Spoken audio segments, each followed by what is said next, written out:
दुनियाँले मेट्रोको गफ दियो क्या नेपालमा। मेट्रोको गफ नदिने मान्छे भेटिँदैन है। मेट्रो त्यो के भन्छन् मान्छेले भालन मेट्रोको? साँच्ची म सोधिहालौँ न यसमा। हेर मेट्रोको के छ, म अलिकति यसमा अलिकति लस्ट छु यसमा होइन। मेट्रोको धेरैजनाले कुरा गर्छन् भनेर अब भर्खरै आफै भनिसकेपछि होइन, के छ मेट्रोको चाहिँ कथा चाहिँ के आउँदो रहेछ? जस्तै अब काठमाडौँमा त माथि जुन मोनोरेल भनिन्छ नि, यो 2 तला 3 तला माथि, as being civil engineer, structural engineer होइन, मोनोरेल भनेको के हो त? के कस्तो हुन्छ? कहाँ मोनोरेल भनेको एउटा जान्छ? हाम्रोमा बनायो भने कहाँदेखि कहाँ जान्छ मोनोरेल? पहिलो कुरा मोनोरेल चाहिँ यस्तो, मोनोरेल चाहिँ एउटा लिगमा एउटा कुद्ने भएर त मोनो भनेको होइन। सुन्नु, मोनोरेल चाहिँ काठमाडौँमा उकालो ओह्रालो छ नि होइन, काठमाडौँमा उकालै ओह्रालो छ। तपाईँ कुन ठाउँलाई चाहिँ बेस मानेर कति हाइटमा राख्ने त मोनोरेल? कुनै ठाउँ स्वयम्भूको जस्तो हाइटमा छ, कुनै ओह्रालोमा छ। ल सबभन्दा अग्लो ठाउँको रिफरेन्स लियो भने त सबभन्दा लोको लागि त्यो त कहाँ माथि हुन्छ? किनभने ट्रेन भनेको त उकाली ओह्राली गर्दै हिँड्न सक्दैन। त्यहाँनिर म्याक्सिमम भनेको 1-1.5% मात्रै तपाईँको स्लोप हाल्न मिल्छ क्या, त्यति मात्रै, त्योभन्दा धेरै मिल्दैन।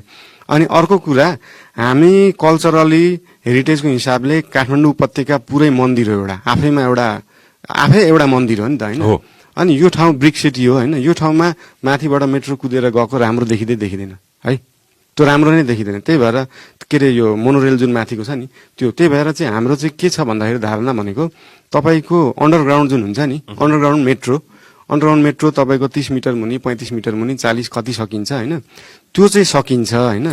त्यो चाहिँ तपाईँको दिल्लीमा पनि छ होइन, सिङ्गापुरमा छ होइन, बाहिर मजाले गरिएको छ। यो लन्डनको ट्युब, न्युयोर्कको सबवे भने जस्तै अन्डरग्राउन्ड हाम्रो जान मिल्छ काठमाडौँमा, एकदम मजाले मिल्छ। तपाईँको अन्डरग्राउन्ड गर्यो 30 मिटर, उदाहरणको रूपमा 30 मिटर मुनि त्यो चिज गर्यौँ भने त माथि त केही पनि डिस्टर्ब गर्नु परेन नि त। माथि कता के गर्नु पर्यो, तल त्यो बिना डिस्टर्ब गरिकन लान सकिन्छ।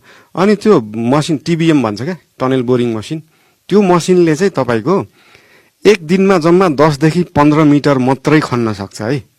अब भनेपछि तपाईँले जोड्नु पर्यो नि त। ल उदाहरणको रूपमा रिङ रोड 30 किलोमिटर कुदाउने हो भने तपाईँलाई कति लाग्यो त होइन समय? तपाईँको यो अन्डरग्राउन्ड मेट्रो भनेको प्रोजेक्ट तपाईँको 10, 15, 20 वर्षको लागि सोच्ने हो। तपाईँको 1 किलोमिटर अन्डरग्राउन्ड मेट्रो बनाउनलाई 10 अर्ब खर्च लाग्छ।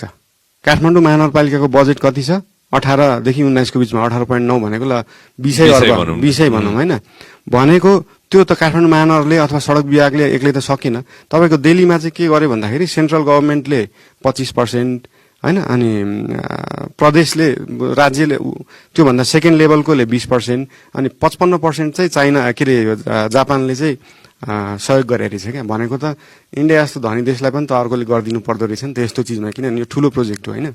अनि यो मेट्रो जस्तो चिजलाई चाहिँ कहिले पनि हामीले प्रफिट एन्ड लसको